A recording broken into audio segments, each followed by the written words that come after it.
many of them, most of them had started with a modest beginning, but they did right things on the right time, so they are what they are right now. So, there are 3 or 4 scopes of 4 changes in the business which the SMEs have to adopt.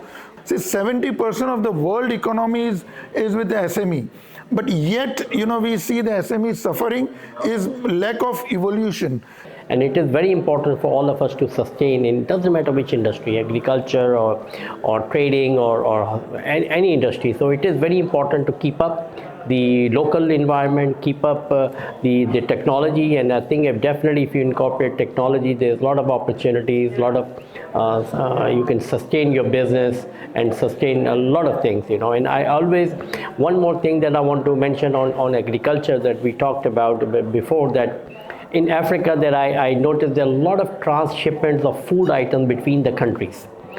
If we can be, these African countries can be self-sufficient in the common requirements of that will ease up the transportation, and that transportation means the ease of the environment, the clean environment, the saving of a lot of things. So it is very important for all of us to pay attention on the local consumption and local production, so we can less depend on transshipment between the countries, cities, or any way possible.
Thank you very much. What we have learned in the last few years has been the question of water.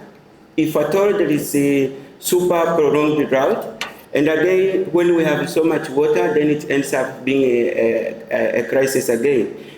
But water, first, the utilization of underground water to support agriculture. But again, if it rains too much, harvesting, capturing the running water again so that it can provide service later when it is dry.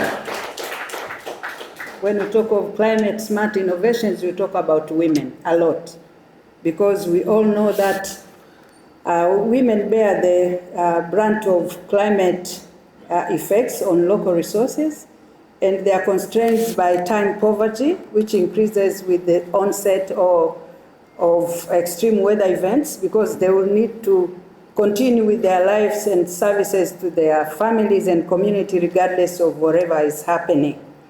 In most households in Tanzania, and I think in other countries, women play a very great role of making sure that the adaptive capacity of the household is maintained. For example, they will manage the natural resources important to the family, like food security. They also have seed banks and also other natural resources. We've done quite a number of research on wheat, sunflower, tea, maize, and coffee. And when we get the results of what we do on the research, we share them with the Ministry of Agriculture in Tanzania, because definitely they are the main consumer of what we do research for. Now, after doing that, what are we trying to achieve when we look into climate smart innovations?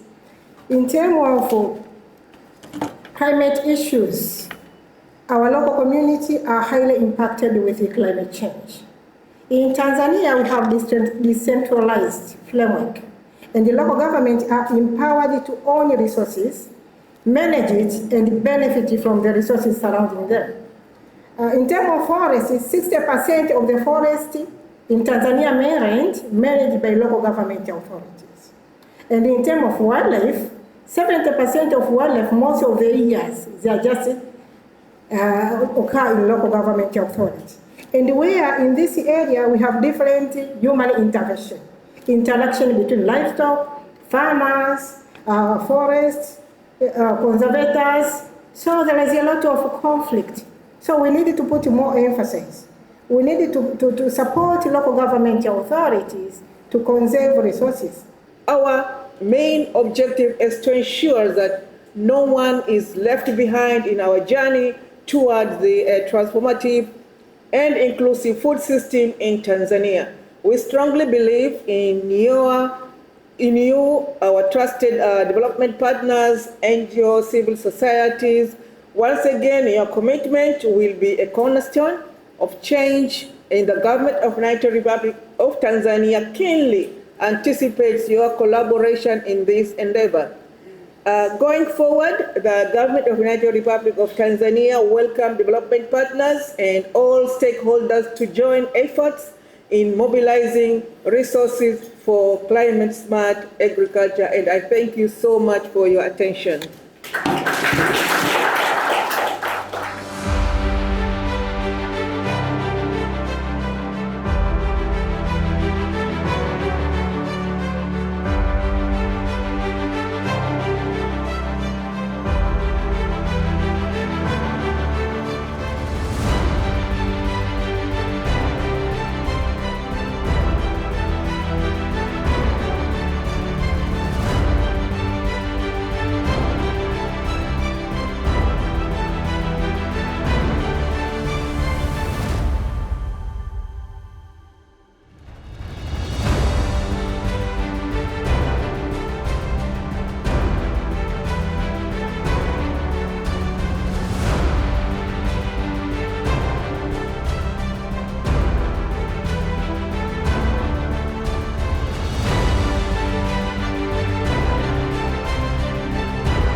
We try to, and with the great help of Tetra Tech's colleagues that already working in other projects in Tanzania, we were able to design this long list and do a one round of refinement, bringing them in a concordance with Tanzania's realities.